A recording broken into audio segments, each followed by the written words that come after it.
listening to Booze and Baseball with Derek Johnson. I'm Dusty Baker. Pull up a seat and sit with us at our bar. Let's talk some ball. Derek, we got a kind of new system that we are doing this podcast on as we continue to go about our business here. We've been trying little things here and there to maybe make our podcast a little stronger, and especially with the deadline here, as teams try to equip themselves and make themselves stronger. We're doing the same. We're using StreamYard this time. It looks good. It seems like it's pretty clear. You'll be seeing these podcasts on YouTube as well. But Derek, I think the big thing, we have a visual. Even if you're listening at home, though, you know the drill here. Derek's got a drink. I got a drink. Derek, what are you drinking? Okay, I'm going to actually let you go first because I just realized I forgot to get ice for my no, shaker. That's the worst. I know. So I got to get ice. You go. I will be right over in the other room, so I'll still be able to hear you. Perfect. Well, all you have to do is see this. This is what I call it's actually inspired by Cody Bellinger. It is a berry blast. It's essentially a bomb, right? Those ice pop bombs, they make it so it's red, white, and blue. Since of course we had the 4th of July not terribly long ago, I was inspired to make my own version of the bomb pop cocktail, if you will. And so I made my own version here. It's starting to kind of drift off a little bit. You might be able to see it though. At the very top, it's red. Middle is white. That's what's really kind of fading right now at the moment. Bottom is blue. So you have so many different ways of doing this, but there is one key ingredient, and that is the Smirnoff red, white, and berry. And this simply has cherry, citrus, and sweet blue raspberry. So you whip this together. It does take some time. It took me probably about, 15 minutes to actually make this look good. And as you can tell, it quickly kind of takes away from the initial setup that you have because it all blends together. But if you're smart, if you do it right, I saw this on TikTok, you blend it could be like a Powerade, do a blue Powerade with the vodka, throw in a little bit of either Mike's Hard Lemonade or some sort of other liquor if you want. There's kind of a lot of ways you could do that. Blend it together, layer at the bottom, then lemonade, same thing, layer it, put that in the middle. And then at the very top, you got cherry. So this is my bomb pop cocktail. And hopefully it's reminiscent of what's going to happen here, foreshadowing, if you will, of the trade deadline. Because I hope that we don't bomb here for the deadline. I hope it's actually a good deadline coming up. Yes. Okay. So that looks good. I'd be interested to try it. I'm going to make a bee's knees. Bee's knees. It is a cocktail. So I've got some gin here. I'm going to go with some Bombay Sapphire. I also have some Hendrix behind me, but that's some lavender gin. So I think that might give me a different flavor than maybe I'm going for here. So we need 2 ounces into our cocktail shaker, which we got here. Now I got the ice, so we're good on that end. Then we need about a ½ ounce of lemon juice. Okay. So got the lemon juice here. Say that's about ½ an ounce, kind of eyeballing some of this. And then we got to get about an ounce, 3/4 of an ounce, depends how sweet you want it to be, of honey. Now, did you kind of go off a, original drink recipe of this, or are you just is this kind of a way you put it together over time? I've made this drink in my days as a past bartender for a short period of time. Okay. I've never made this drink actually for myself, and I was a bartender a while ago. That was, I don't know, more than a handful of years ago. Yeah. So I haven't made this in a while, to be honest, but this is just the standard edition of this drink. All right, so I've got it all in the mixer. Cool. You gotta have ice in it to cool it off, obviously, right? So the key is with this. That's a great shake. Oh, beautiful. That almost knocked your hat off. I know. I was doing the switch. I can't do any fun tricks like the people in Vegas. Under the legs. Yeah. So when you pop this bad boy off. The fastball. And then we got our little strainer on top. Beautiful, man. This is beautifully set up. And I just realized I left my cup in the freezer. The ice in the cup, probably the 2 easiest things to get, and yet you have this amazing contraption where you have literally everything else. Also, if you're listening at home and you've listened to our podcast before, Derek's got quite the collection of wine bottle caps, or wine bottle corks, I should say, behind him. That wine wall, if you will, it's starting to come together really well. Yeah. Well, one of the things fell down, but oh no, my wife must have put it back up, so we're good. We're good. Bit of a hectic day for me, as you can tell. I've been running all and down, up and down. So now I try the drink in a chilled glass. And it's delicious. It's delicious. Honey and lemon go perfectly. Yeah. Go with people for tea. You put it with gin. It's a refreshing drink. You get a little bit of the sour. You get a little bit of the sweet. Taste a little bit of the gin, but it's not overpowering. Highly recommend. Let's see it. I want to see it. It's a little foggy in the glass, but a little foggy. Yeah, no, it looks good, man. Hey, back to action we go. New start here with the trade deadline coming up. Cheers to you, though, and cheers to the All-Stars, and cheers to the Home Run Derby winner, Vlad Guerrero Jr. Kind of crazy, Derek, but it seemed like a lot of people didn't pick Vlad Guerrero Jr. He kind of just drifted into the competition. It felt like, the popular choice, of course, you had Pete Alonso going back into it, and the success that he's had over the past few years. Julio Rodriguez was a possible pick for some people just because of the hometown hero. You had Adley Rutschman, kind of the intrigue of the switch hitting, which he actually did. But Vlad Guerrero Jr. just kind of not even a storyline into this year, surprisingly. And he goes on and wins it. Kind of a unique year for him to win it. Yeah. Vladdy,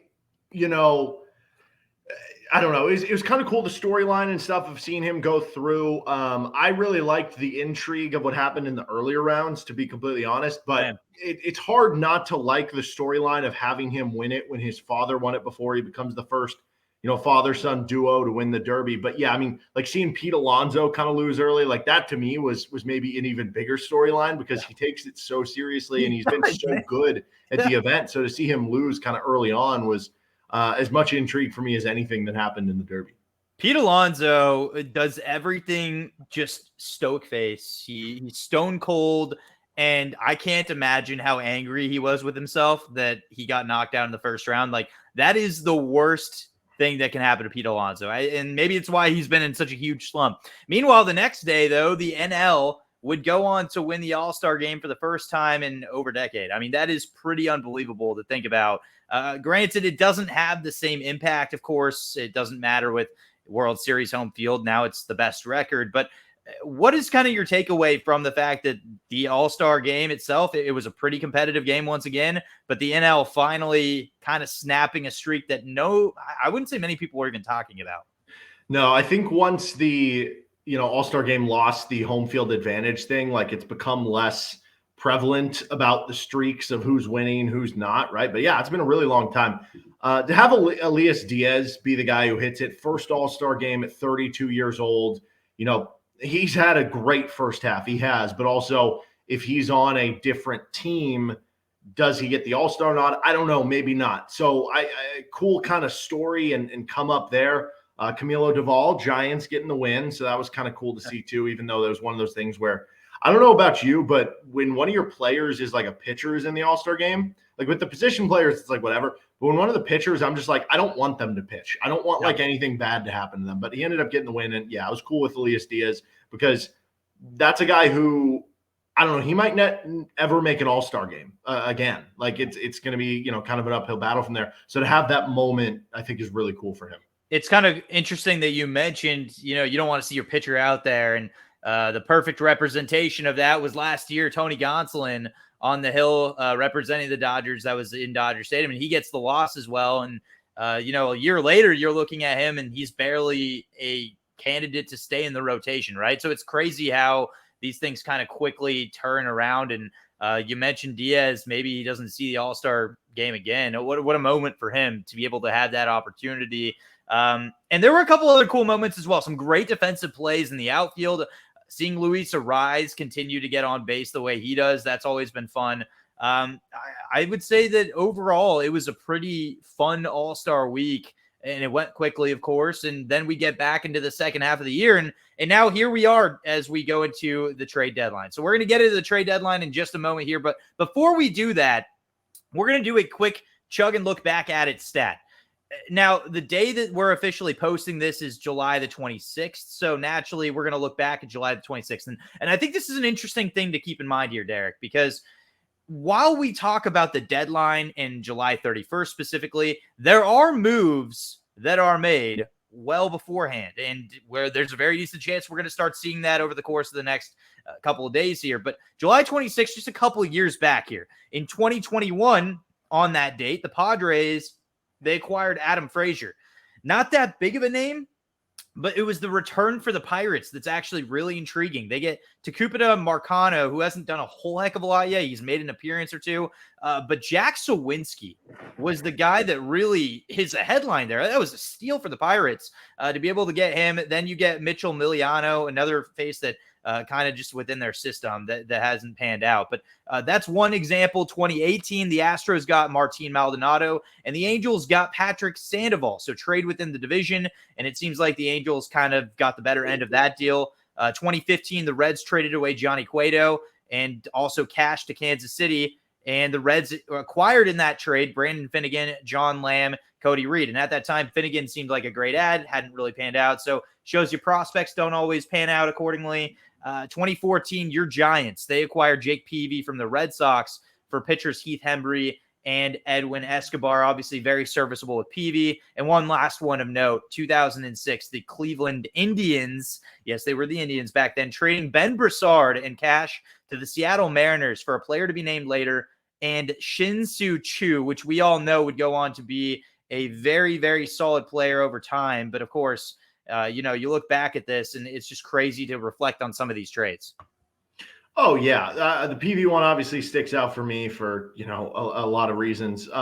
He was awesome with the Giants. He ended up having like a 2 ERA for the rest of that season, was great in one of their divisional round games and a series that they upset the Washington Nationals. He was huge for that team that ended up winning a World Series that year. And it was funny because I remember, Heath Hembree was seen as being this like top tier closer prospect, and that hasn't really panned out. To your point on you never really know which guys are going to pan out or not. You go to 2015, the Royals don't win that World Series without Johnny Cueto. I think that 2018 one is the most interesting one to me, though, here, because, Patrick Sandoval from like a value perspective, he's definitely, brought more, I don't know, maybe not even value, like stats might be the right word, as a better just individual player in a vacuum than Martin Maldonado. But Maldonado has been really vital for the Astros over the, since they acquired him. He's such a good fielder, and he was constantly in a lot of those lineups that were going deep, throwing out runners. I think that's the classic trade where like both teams won. Both teams came away from it feeling good. The Angels got a future pitcher. The Astros got a kind of key cog as a catcher to, control their pitchers and everything. That's kind of a win-win trade. And that's the beauty of some of these. Some of them are win-win. The Padres getting Adam Frazier for Jack Sawinski, like if they would have ended up having a great postseason run in 2021, they probably would have been like, you know what, it hurts that we gave him up, but it's a win-win. Frazier, unfortunately, really kind of slumped after that and really has ever since. Because if you remember, he was hitting like 300. It was like 300, 320, something like that with the Pirates, and it's just kind of fallen off since then. It is crazy to look back on that. Yeah, Frazier, from a fantasy standpoint at one point, he was in the top 40 ranking wise, Yahoo standard leagues. It was a great season for him that year. But when you look at this upcoming trade deadline, I think these are just lessons to learn from, because there are just so many ways to look at each and every trade. And generally speaking, the team that's selling, the fan bases aren't going to be too happy seeing their favorite players go. But I think this is a good reminder that a lot of times, their favorite player going to a different team, the return can be significant and can really change and shape the franchise in the future. And all of a sudden you're acquiring one of your favorite players you never heard of before. Down the road, 3 years later, you're wearing their jersey. So it is interesting. And the fact that we can see these trades starting as early as the time this podcast posts, I mean, that's the crazy thing about it. So before we get into our talk about the deadline specifically, though, we are going to dig into our mailbag. We received a couple questions from y'all listening to our podcast. We really thank you for that. And if you do listen to our podcast, feel free to shoot those our way through Twitter or through email as well. We would love to answer your questions. You can also DM Derek or myself on Twitter, or I guess we can't even call it Twitter anymore, the X, which is ridiculous. So starting with the mailbag, we have Paul, who asked, who will be the best arm available at the MLB trade deadline? Derek, do you want to take that to start? Yeah, I guess Shohei Ohtani would be technically the best arm and the best bat if he is available. We'll get into more of Ohtani, though, coming up. I'm not going to pick him, and I don't even know if he will be available, to be honest. So I think it's pretty clear the Chicago White Sox, actually they're scrolling on the ticker if you're watching on our YouTube feed, which subscribe if you haven't, 41-60. It's clear the White Sox need to be sellers. So, pick which White Sox arm ends up being traded. I don't know if they'll trade both with Lucas Giolito and Dylan Cease, or if they'll just end up trading one. But whichever one is available, if not both, then it'd be that one. If it is both, I would go with Dylan Cease at that point in time. But yeah, man, I would probably take either of those over, like, if the Mets end up being sellers, which we don't know if they will or won't, over Verlander and Scherzer, though those guys would probably at least be in the discussion. Did I miss anyone? Who else sticks out to you? No, you pretty much hit the nail on the head there. I guess you could throw out the name Marcus Stroman, but I tend to agree. I think, when you're talking about Dylan Cease, Cease to me is the biggest game changer, and he's also going to be the biggest cost as far as prospects are concerned, and he's got a little more value moving forward. So I would say he would be the biggest name out of the group. Of course, if Justin Verlander is acquired, that's a huge move in and of itself because of the salary that he's going to command as well. I mean, think about the fact that he is going to be one of the highest paid players next year as well. And a team is going to have to either eat that up when they bring him in, or the Mets eat him up and they buy a prospect essentially. So curious to see what happens down the road. I do think the Mets are a very intriguing team just because, of course, they're a little more interesting with ownership. Steve Cohen, you never know what you're going to get out of him. But at the end of the day, I would say Dylan Cease would be the big name that should be available. If I'm the White Sox right now, I mean, things are not looking good. The only player that they really should retain is, I would say, Luis Robert and probably Eloy Jimenez as well. Moving on to the next one, Nomar asking, what is your favorite All-Star game or home run derby memory, Derek? I actually think back to, it's funny because we had Vladdy win it this year, the Vladimir Guerrero Sr. one. Now, part of that, it was at the time, AT&T Stadium, but I just remember him, it was either him or someone else. I just remember it was in that home run derby, hitting the, Coke bottle or the glove, which is 500 feet away. I think it was Vladimir Guerrero Sr. He ended up winning that home run derby, which was cool. That whole, kind of weekend, because at the time, I don't know, like a pre-adolescent, whatever that is. So you remember that stuff even more, I think, positively. And that All-Star game itself, on top of it, after Vladimir Guerrero Sr. wins it, it was Ichiro hitting the inside the park home run off the big wall and right. That weekend was a lot of fun. I think outside of that, the Josh Hamilton just going off, but then eventually losing to I think it was Justin Morneau in the home run derby. That one sticks out. 2012, the Giants had a bunch of players in it, and I think Melky Cabrera went off, and they went off against Justin Verlander in the first inning, who they ended up tagging in game one of the World Series later that year. Those are the ones that stick out to me. It's crazy. I mean, those, I think for especially our generation, those moments are the ones that definitely stick out the most. Because I would have said Josh Hamilton. At that time, we just hadn't seen anything like this. Then they changed the rules of the home run derby. And I'll be honest, I get what they were trying to do. It's cool to see a lot more home runs, but we'll never get another moment like what we got from Josh Hamilton.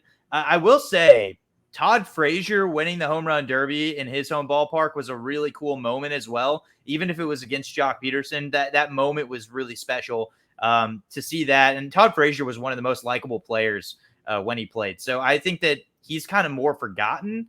And that memory is something that I kind of look back at as, yeah, that was really awesome, especially being in Reds country now where, people mention Todd Frazier a little bit more. You're like, oh, wow, yeah, you know what? He was really actually awesome. And we kind of just forget about him now. So I think that home run derby memory is probably second to that of Josh Hamilton for me. But I will say the Ichiro inside the park home run, probably the most impressive thing that I've seen. I will also say Mariano Rivera's final time taking the hill and just nobody taking the field except for him when he's running out to close out the game. That was really cool. Obviously not a Yankees fan, but as a fan of baseball, to see one of the all-time greats honored the way that he was and close it out, no pun intended, the way that it was supposed to be.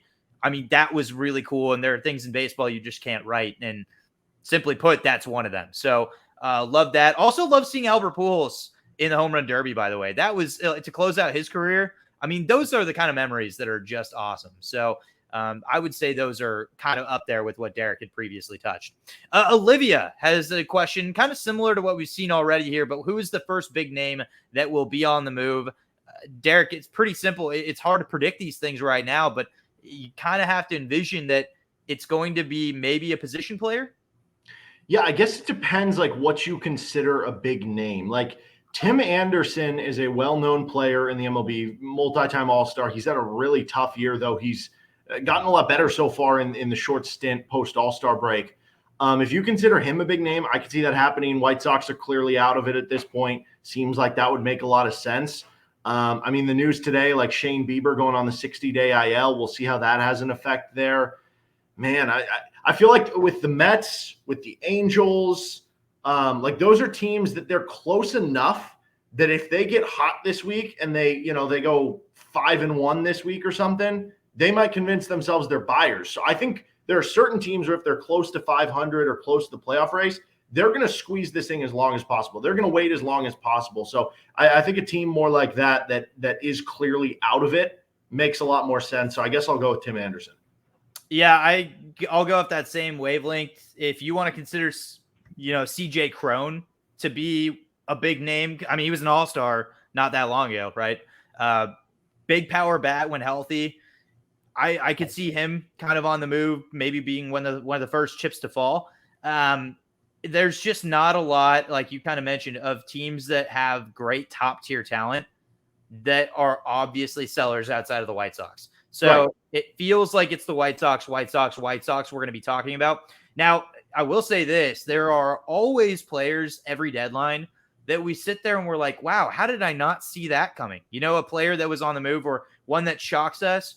I am going to say this. The Cincinnati Reds, there is a rumor going around right now that Jonathan India could very well be on the move, which I have a lot of thoughts about that, and we'll get to that in just a little bit, but maybe he could be on the move, depending on the fact that there's just a lot of momentum towards that. So maybe that's a part of that. Maybe they had something in play.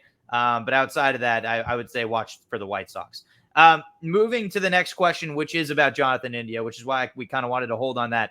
Why are the Reds okay with trading Jonathan India? That came from Sean. It's a really good question, Derek.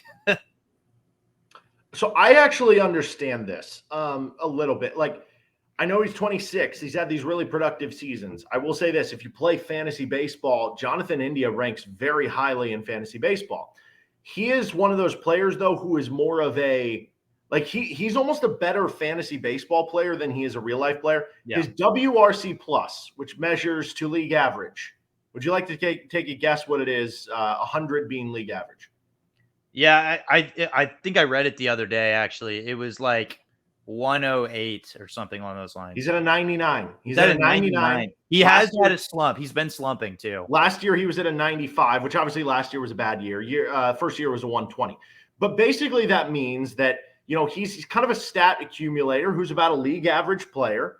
And, overall, he puts up a lot of stats at the top of an order in a good ballpark, so he becomes a great fantasy player. But in real life value, he's closer to being, even if the WRC plus says he's closer to being an average player, I'll say above average player. We know he's like a good player. But from the Reds' point of view, they're like, well, look at all these guys we have to get playing time to. Ellie De La Cruz is up. Matt McClain's on the infield. Joey Votto is in at first base in a lot of different lineups. Christian Encarnacion Strand, he can play in the infield or the outfield. Nick Senzel can play in the infield or the outfield. Spencer Steer can play in the outfield or at third base. And then you have all these outfielders, too, that you're trying to get playing time for that squeeze some of those players who can play outfield but can also play the infield, like CES and Spencer Steer, like a Will Benson whenever they're playing against righties, which is the more common matchup.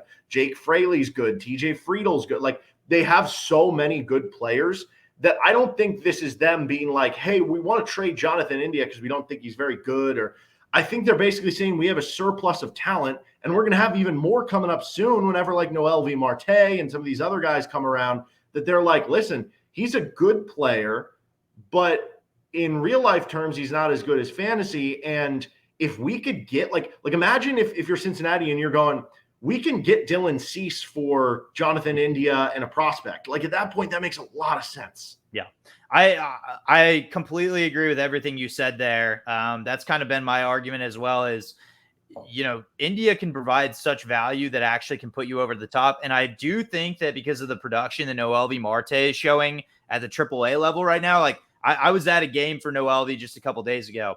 He had his first career home run at AAA. It went 464 feet. He hit it out of the ballpark. Like, he cleared the entire stadium. And it went 113.8 miles per hour, which is absolutely ridiculous. Okay, so they got that kind of pop in a bat that hasn't even come up yet. Mind you, his slash line is like 324, 365, 515, I believe is what it is. I mean, it's ridiculous. I just looked it up earlier today. Noelvi has looked really good. And you mentioned, I mean, they've got so much depth in the infield specifically, and it's continuing to come up. So, yeah, I think if you're trying to actually build a strong overall team, instead of being, top heavy in certain areas and weak in others, a more balanced approach, yeah, India makes the most sense. I think the only thing that's difficult, and this is, stats can't cover this, but it is the human element, right? So India has been with this team at its absolute low, right? Like, he's seen the absolute low, and he's been a crucial piece to bringing them up to where they are today. And so while the numbers obviously haven't been as great over the last couple of weeks here, he still is right in the heart of that locker room. He's kind of actually more of a veteran face. I know he's young, but he's more of a veteran face in a locker room full of young guys, right? Guys that look up to him, that, he's a big reason why they do the cape and the horn when they hit a home run. They throw on the cape and the horns, and they go down the dugout. Like, he's a big reason why they do that. And he's a big reason why there's just a lot of energy in the clubhouse. So you do wonder, it is a business. That's number one. Baseball is a business, and I think everybody understands that. But you just wonder, if you're taking a fan favorite out of that lineup and you're taking them out of that city after what they've created, which is a magical run, does that, shoot them in the foot a little bit? I don't know. So it is kind of a tough patch, because he's the most likely candidate to be traded. It just makes sense on paper. It just sucks. It's just kind of a bummer that's who it would have to be. So that kind of breaks it all down right there. Madeline asked, and specifically focused on the Dodgers manager, Dave Roberts. What is the state of Dave Roberts' job after this run that they've had? So I would imagine. Yeah. I would imagine good. They're in first in the division. Yeah. Yeah. It's a good question, because Dodgers fans were calling for his head, a month ago, right? When they weren't having any production and they were in third place. They looked like a team that wouldn't even make the playoffs at one point. They really did. And they seem to do this year in, year out, where they just have this weird fall off where they're not playing up to their potential, and then they just take off, and they've really done that. And all of a sudden, Dodgers fans no longer talking about Dave Roberts, me included, because I was on that list of, man, Dave Roberts ain't helping them. So it is a good question, because, what if they fall off again in the postseason? They lose again in the NLDS. Like, are they going to call for Dave Roberts' head again? Like, when is a manager doing a good job versus when is it his team, right? Like, that's the hardest thing. I would say, though, yeah, he's in a very safe position at the moment. Pretty safe, at least. The next question we have is from Joe. And it's, of course, the Shohei Ohtani one. Last question we got here today. If Ohtani's on the trade block from the Angels, could that make the trade deadline suck, because all the teams are holding their prospects and not making smaller trades in case they can get Shohei? I think it's an interesting thought process. Basically saying, like, if you're a team who's in on Shohei and you're going to have to give up this insane package of prospects, how can you then trade a few of those prospects or one of those prospects for just like a small player? So could this hold things up? Unless it's like players that have no impact on this. I think that's entirely possible. It is actually a really great question. And the more I think about it, we just talked about it. I mean, trades happen before July 31st. Are we going to see those for the teams that want Shohei Ohtani, right? Like, are they going to sit on their hands and wait, knowing that they've got these prospects at their disposal that they may not dish, knowing that they can maybe reel in Ohtani that way? So it is actually a really great question. Now, I don't think it's going to impact all the trades, because, you have teams out there that, everybody wants Shohei Ohtani, but let's be honest, not every team has the assets or the capabilities of getting Shohei Ohtani. So those teams are going to go out, probably like the Brewers, I would say, is a team. I don't see them making a play at all for him. they could go out and make trades ahead of time, address their needs sooner than other teams, right? Versus their division rival, the Reds, I kind of pegged to be in on Shohei Ohtani. I actually think it's a really good fit there in Cincinnati, and they have the prospect capital. So maybe the Reds sit on their hands. They wait to see what happens with the Angels. If things don't work out there, then they turn their attention just to Dylan Cease. Who knows, right? So it is interesting. It's something to monitor. With that in mind, though, thank you for sending your questions. If you do have questions for us, we will be happy to answer them in our near future podcast. So make sure you message us on Twitter at either Derek Johnson, so D Johnson Radio, or at Dusty Baker TV. Or you can also email us at boozeandbaseball@gmail.com, as you see on the graphic right there. We are going to move on to our actual focus, Derek, on the trade deadline. So what we're going to do is this. This is called Cheers GM.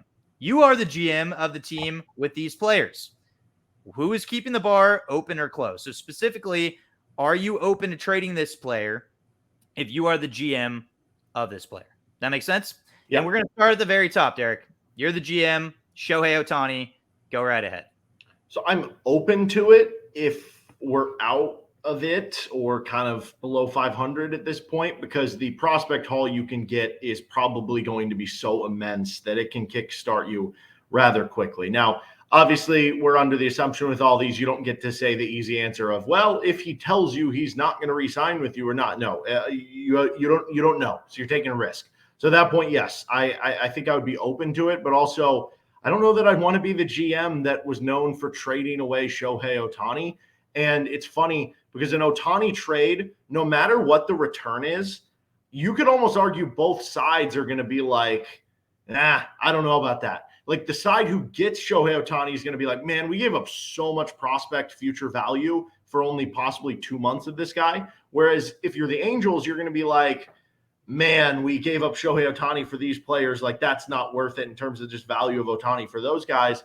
But yeah, I would almost just try to, I'd be open to it if a trade blows me away. But man, if we're staying above 500 and Mike Trout could be back by kind of beginning, middle of August, I think I might stick with it at this point. I just wouldn't want to trade him. Yeah, as the GM for Shohei Ohtani, I feel the same way. I think that I'm open to it. The bar is open. That doesn't mean that we are going to be serving drinks endlessly. I think that there is a limited drink and you have to pay millions and millions of dollars in order to get it. And even then I may still not make it for you because I don't know if I feel like it.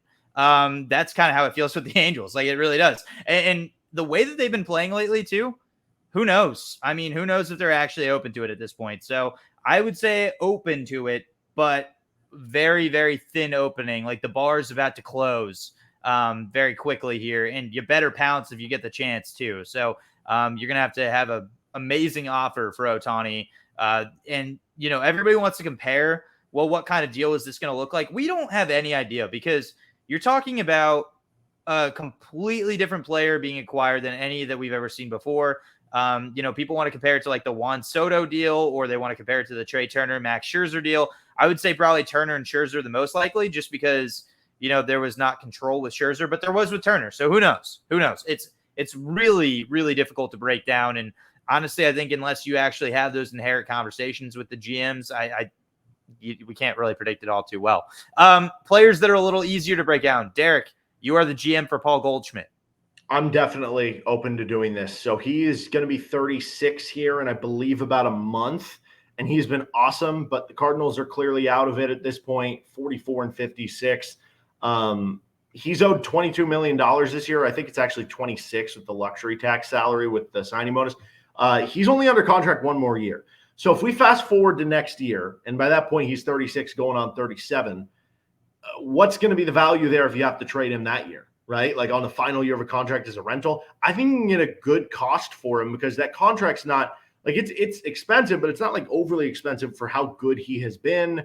Another team would get another year of control. You would get him another year younger. You don't have to worry about the possibility of him falling off at all. For me, this is a clear I would be trying to trade if I was the Cardinals. Yeah, I totally agree. I think that it would be surprising actually if we don't hear more rumors about him. And we really haven't heard a lot because everybody's been so, honed in on Shohei Ohtani. But let's not forget Goldschmidt is as good as it gets of a hitter in baseball. I mean, he can completely transform your lineup. So yeah, I don't see why the Cardinals, who really desperately need pitching prospects, wouldn't be open to the idea of dishing him. And specifically to a team that has young pitching, young arms. Curious to see what that looks like because the team is going to have to take on that cash as well. And I don't expect the Cardinals to be open to eating the salary. So I will say the bar is wide open, but you're going to have to pay because you're going to have to pay the prospects and you're going to have to pay Goldschmidt's contract. Like, I don't see the Cardinals in any way, shape, or form eating any of that salary. That's just not something they really do historically either. So I don't see that coming. Now let's go turn the page to his teammate on the corner, Nolan Arenado. Open or closed? I'm a little less open than Goldschmidt because he is younger. He's still 32, but I'm still very open to it. He's still got 4 years, almost $110 million left on his contract after this year. And he has a no trade clause through the next 3 years. So if you're getting him to a point where he's amenable to be traded, that might be better than fast forwarding to 2025 when he's 34 going on 35 and he's making $32 million with a no trade clause. I don't know what the value here is, though. If you're forcing a team to take on all that money, are you not going to end up getting a good prospect? Because that's not something I'm interested in. I would rather just, keep Arenado. But if this is something where another team is willing to take on all of the salary and give me one of their better prospects, I'm open to it. Otherwise, I'm cool just running it back with Arenado next year at a 33-year-old and hoping that some good things go kind of around you a little bit better. Yeah, I'm actually closed. I think that it would have to take just a massive deal with multiple top prospects. I ain't paying any of the money. I'm pretty close. And here's the reason why. Most players, you're worried about the money. Well, Arenado is actually making the most that he will make in his contract this year and next year in 2024. Then it actually decreases year in, year out through 2027. So according to Spot Track, in 2024, he's going to make $35 million. That's a pretty significant chunk of money. 2025, he's going to make 32. Then you're going to expect some regression as he goes to his age 35 season, but he's also going to make $27 million. Pretty steep drop off there of $8 million from what he's making right now. And then in 2027, his 36-year age season, he's making $15 million. Okay, that's nothing for the Cardinals. I think they'd have to be well overwhelmed at this point to actually listen to offers for Arenado. And if they part with Goldschmidt, don't expect them to part with Arenado. They need a piece that they can build the franchise around. And even at the age of 33 next year, he's still producing at a very high level. And defensively, offensively, he can be that face for the next few years, even as he gets older. I think the bar is actually closed for Arenado. So, things just don't really add up for me. Now, granted, who's to say that there's not a team that's coming out and dropping a massive offer that they can't refuse, right? Well, then obviously you're going to listen, but ultimately I don't expect that to happen. The Dodgers might be the one team that can pull that off, but I think they're saving money for Ohtani. So there's that too. Next player is Jonathan India. We'll be quick on this because we kind of covered him a little already. Bar open, bar closed. Yeah, definitely open. Yeah, I think it's open as well, just for all the reasons we listed. Curious to see, though, what the Reds actually do, if this is for real or not. Tim Anderson is a name that you brought up a little bit earlier. Bar open or closed? Very open if I'm the White Sox. He has a $14 million deal for 2024, but it's a club option. I can't imagine right now that would not be declined with as bad of a season as he's having. So basically that means he has 2 more months on this contract. So at that point, you're bad. Why would you not trade him? Yeah, I think it's wide open. I'm just curious to see what team is going to pursue him. He is a really good player as a whole, but the production he's had this year is just terrible. Who knows if he can get out of that funk? Maybe he just needs to go to a new place, to change the scenery, can kind of change the scope of things for him. But I mean, he's been really, really terrible. He's one of the leaders in ground ball rate in baseball. I mean, he's just not a productive player right now. But as a White Sox GM, yeah, this is wide open. I'm trying to dish him at the moment. We're going to go to a couple pitchers here. Max Scherzer and Justin Verlander, we're going to combine them. Bar open or closed, Eric? Definitely open. You're talking about a 38-year-old pitcher who has a player option next year for $43 million. If you can get that off the books, especially with as much as they're over the luxury tax with Steve Cohen, you're saving not just the 43, but a bunch of other stuff. And possibly you can get under to a point where you have more bonuses moving forward.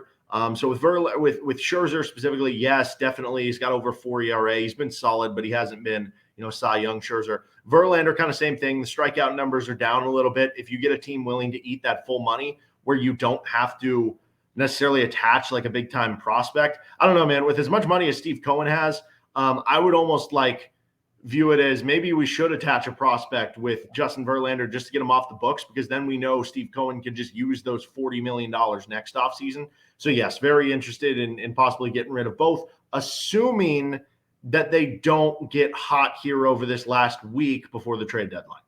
I think even if they get hot over the next week, and I don't think it's going to happen, but I think the bar should still be open regardless, just because that is so much money that's allocated, and they're in a division with the best team in baseball, quite frankly. So while the wild card spots are always wide open, the National League has been incredibly competitive, right? Like, there are a bunch of teams right now gunning for those wild card spots, and they're all within like half a game of each other. The Mets, I just don't even see in the mix at this point. They've been playing terrible baseball. Pete Alonso has looked awful. There's some talk that maybe he's actually playing hurt. The production across the board just hasn't been great. I don't believe in this team by any means. And I think that you're kind of right on point there that maybe they should attach a prospect or go hunting for prospects at the moment, because there needs to be a little mini rebuild here. And it won't take long. Cohen will sign somebody massive, but they just need to turn the page. This didn't work out for them, unfortunately. Bar is wide open for both those pitchers.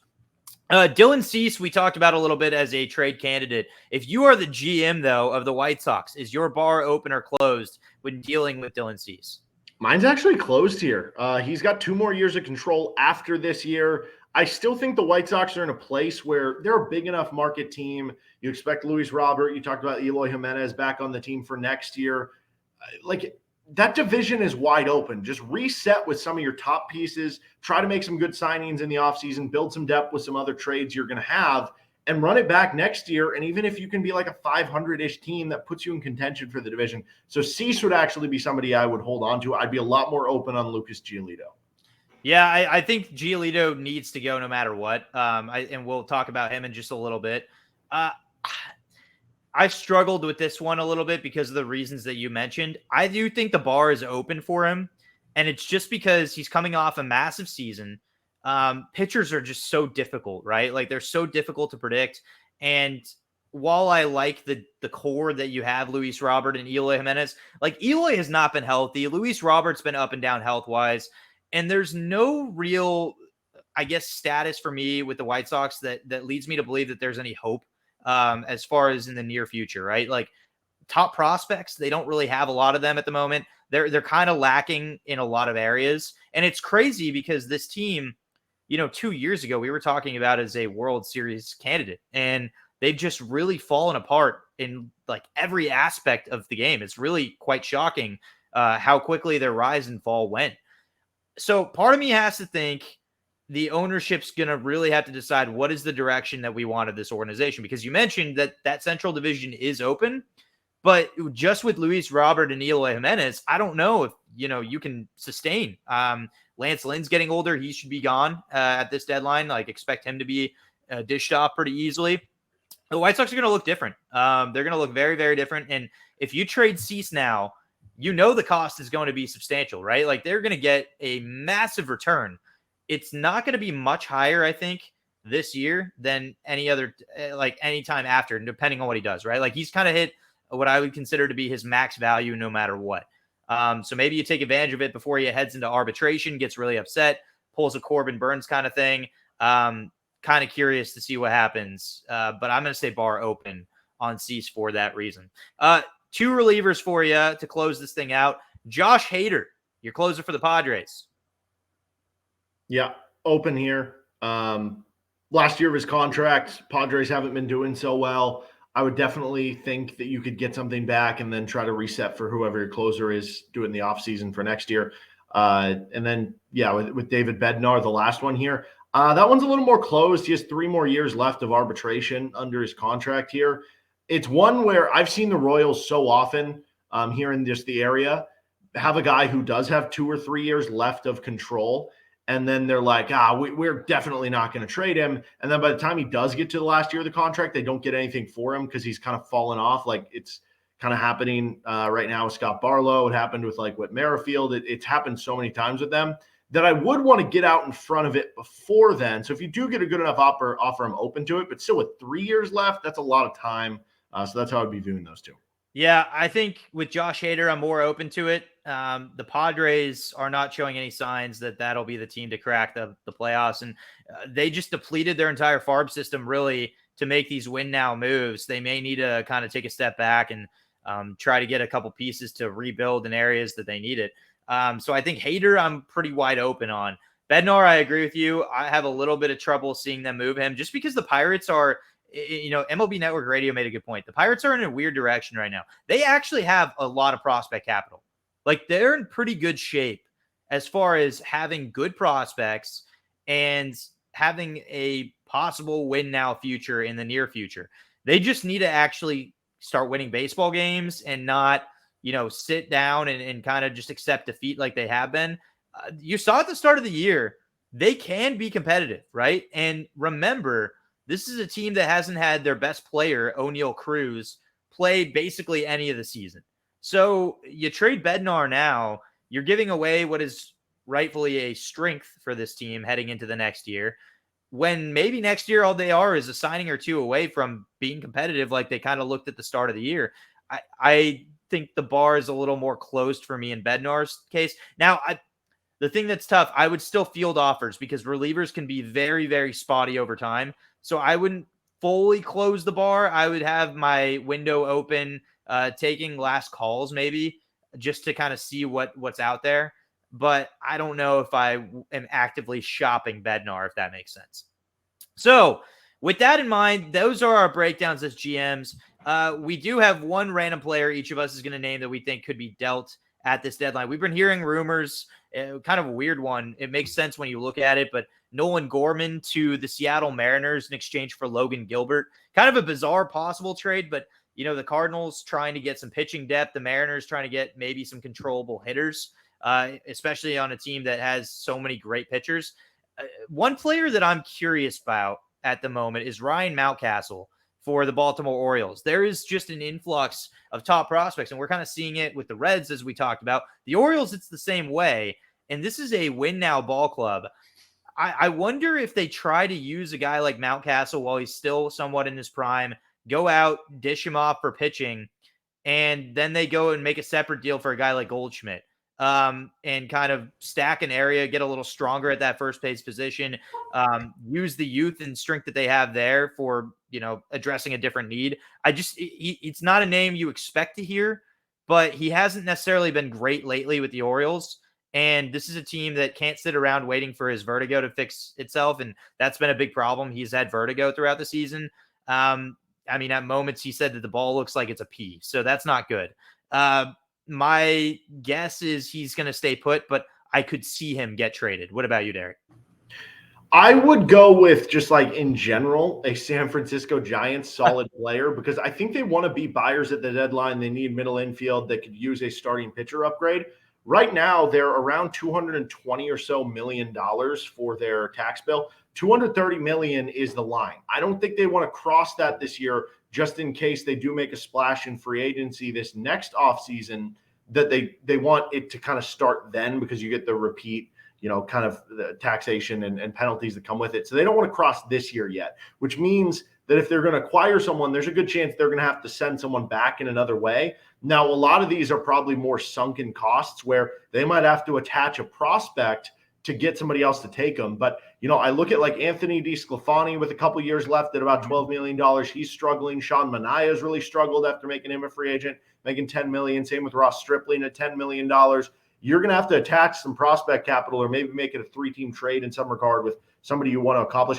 Who knows? Maybe even I heard someone talking about, I think it was Andrew Baggerly of the Athletic, that if the Giants were to actually acquire Shohei Ohtani to try to make the money kind of work there, that, okay, well, Ohtani would be the DH anyway, and he's a left-handed hitting DH, that they could ship Jock Peterson off to another team and clear $19 million at that point. So I actually think that is one that might surprise some people where they're like, wait, they're buying, but why did they trade this major league player? But I think that's why, to open up a possible roster spot and some salary cap.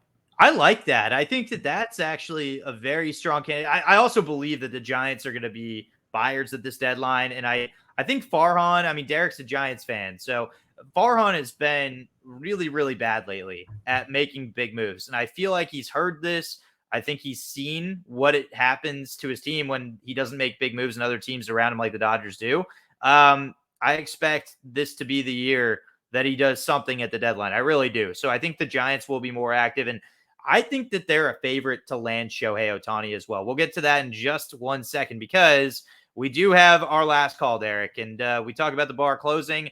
This podcast closing with fantasy shots. Nothing better than shots, right?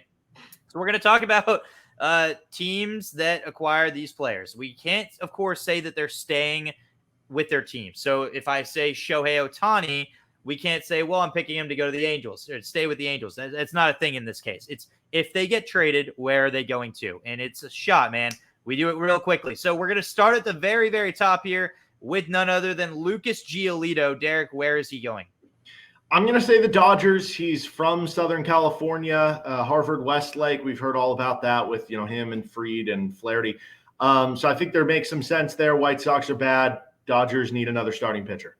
I'm going to say, I think I like that pick. I'm going to say the Reds, just simply because they've had a lot of time to scout him up north. They have a chance to have the prospects to dish immediately. I think that they've got the pieces to do so. They've shown some interest in him. The Reds make a lot of sense for Giolito.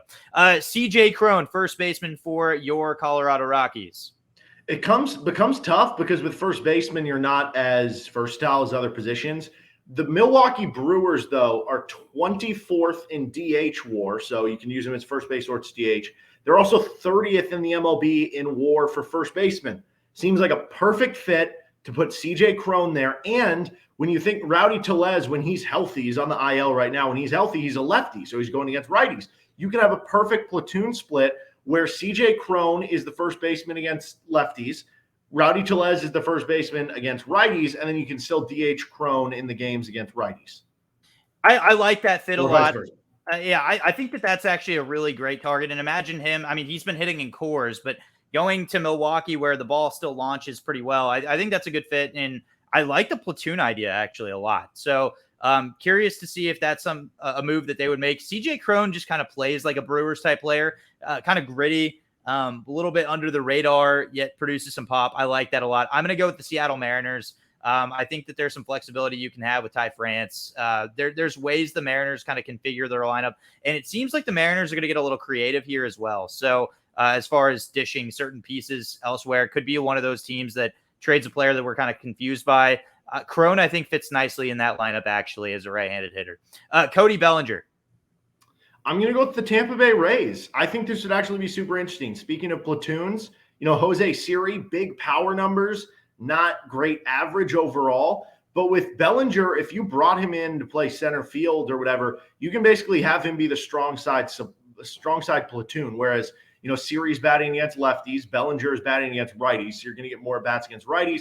And then with Bellinger in the days that it is against a lefty, if you do want to get him in the lineup, you can put him in a corner spot. You can put him at DH. You can make it work. We know the Rays like to platoon players.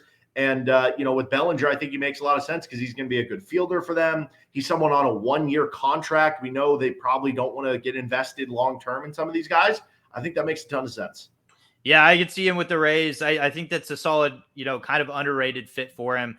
There's a lot of rumors going around of destinations for him. The Astros are the number one, and I actually see that as the most likely too.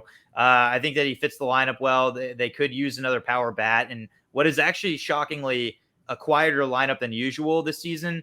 Of course, the rise of Chas McCormick out of nowhere. makes that, I guess, put to question a little bit, but there's still not a lot of depth out there in the outfield outside of Kyle Tucker. So I think that it's a solid fit.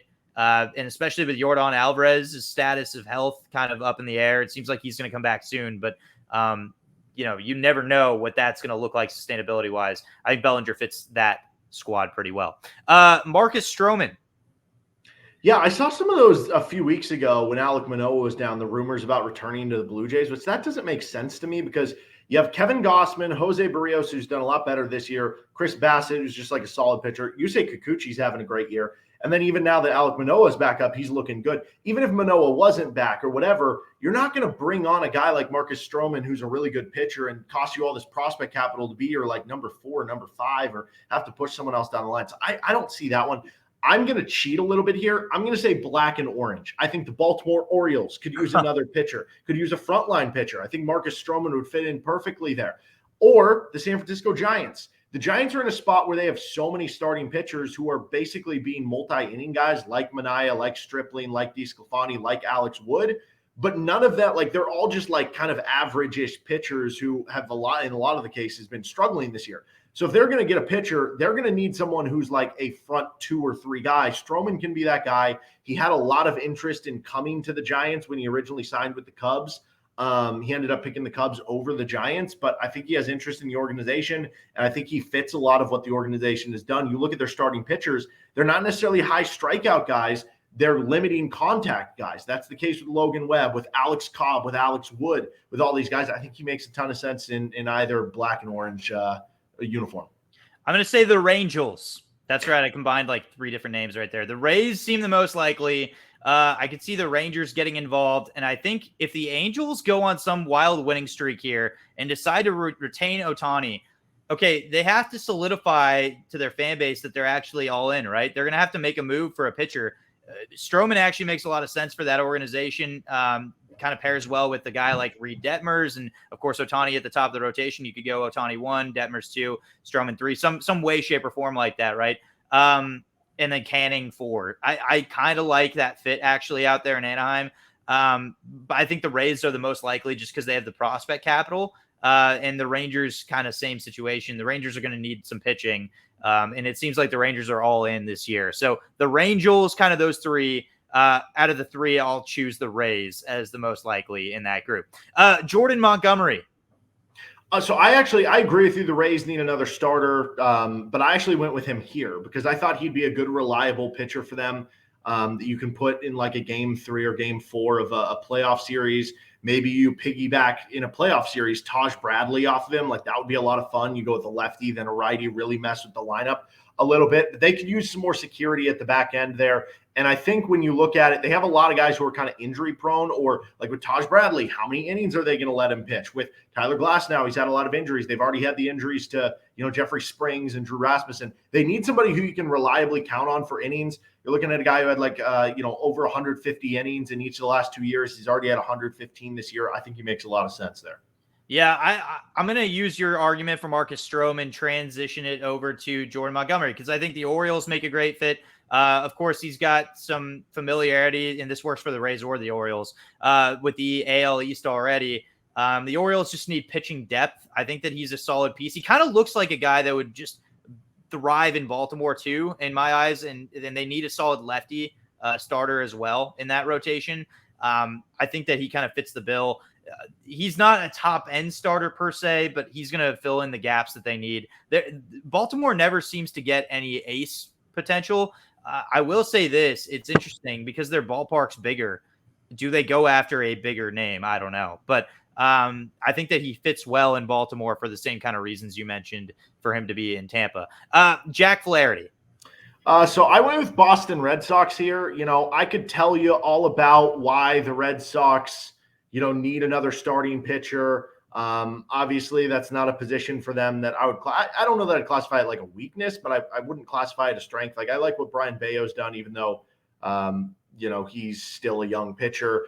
James Paxton's looked good for them. But it's still not like a strength in any way. Now, I don't know if they'll be buyers because they're sitting basically tied 4th, 5th in the division right now. But the main reason I wanted Jack Flaherty on the Red Sox, Boston, Flaherty, come on.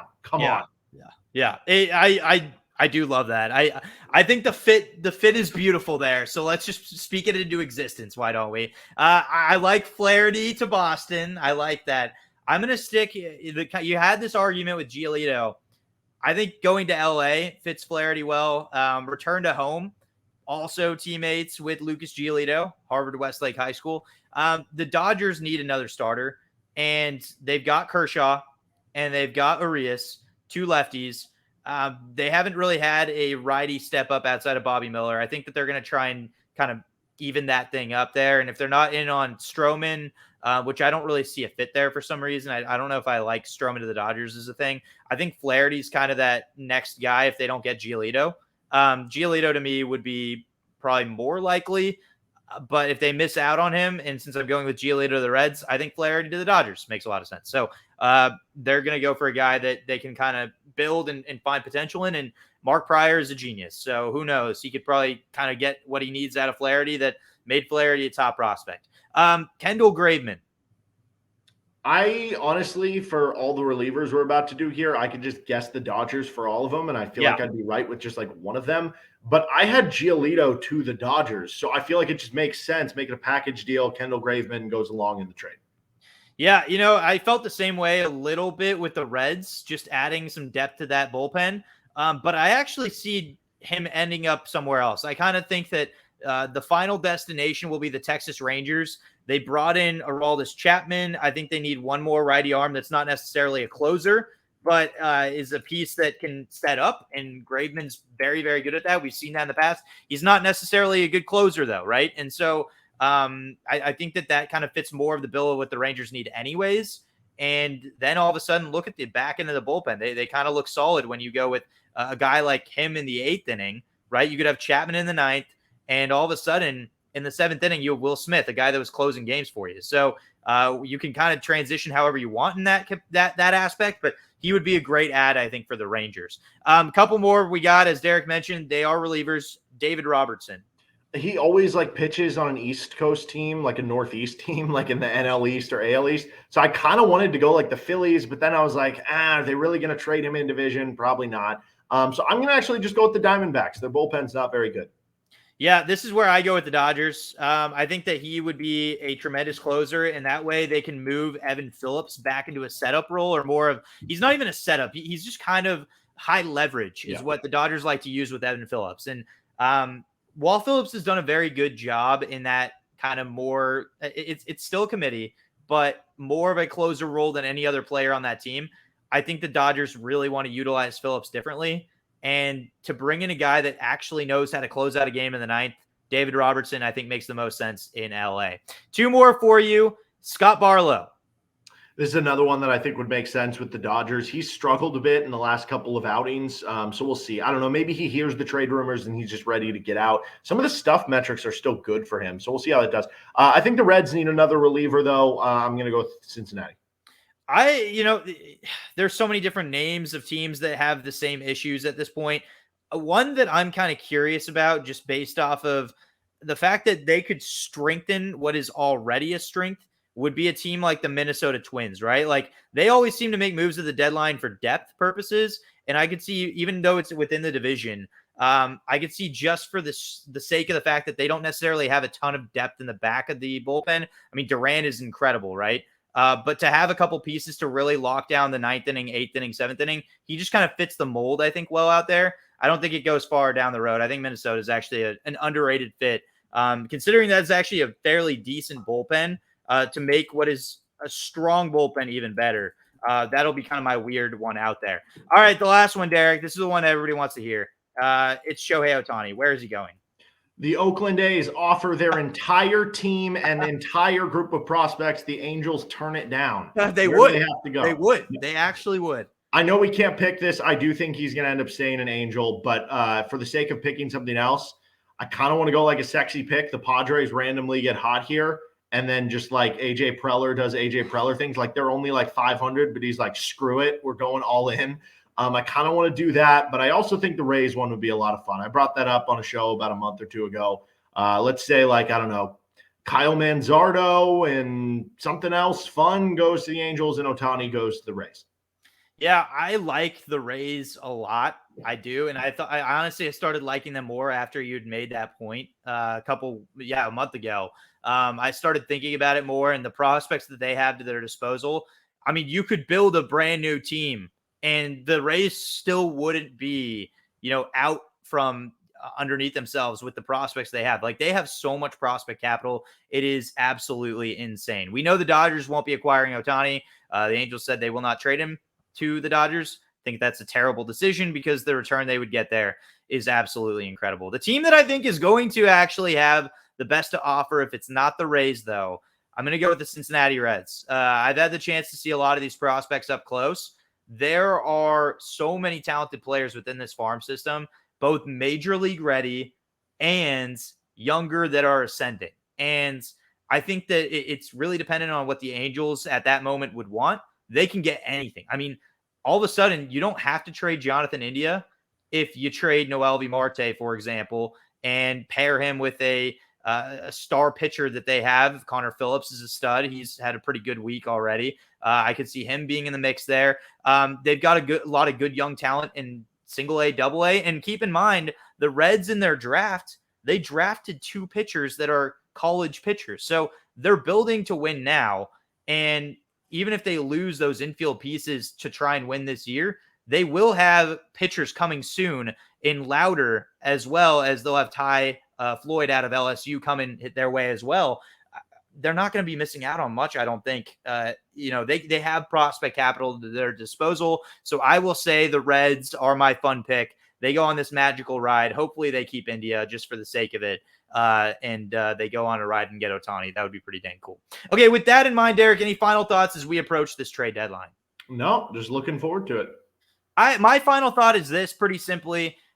I think that you have to sit back as a fan and appreciate what we're dealing with right now, because this could be a generational trade deadline based off of the names that we've just been talking about. I mean, we're talking about Hall of Famers right now that could be very well on the move. So should be extremely exciting to watch, and keep track with both Derek and myself on Twitter as well. We will keep you updated with our thoughts and takeaways on Twitter. You'll see some of these videos on TikTok as well. And please, once again, if you have any questions for us you'd like us to answer on our mailbag, you know where to go find us. Find us on Twitter or our email as well. With that in mind, thanks for Derek coming back on board here. We've had it's been a couple weeks since we had the chance to do one of these podcasts. We're going to do this once again consistently every other week, and we hope you continue to join us. On behalf of Derek Johnson, I am Dusty Baker. Thanks for pulling up a bar stool and hanging with us. Let's grab a drink again in those 2 weeks.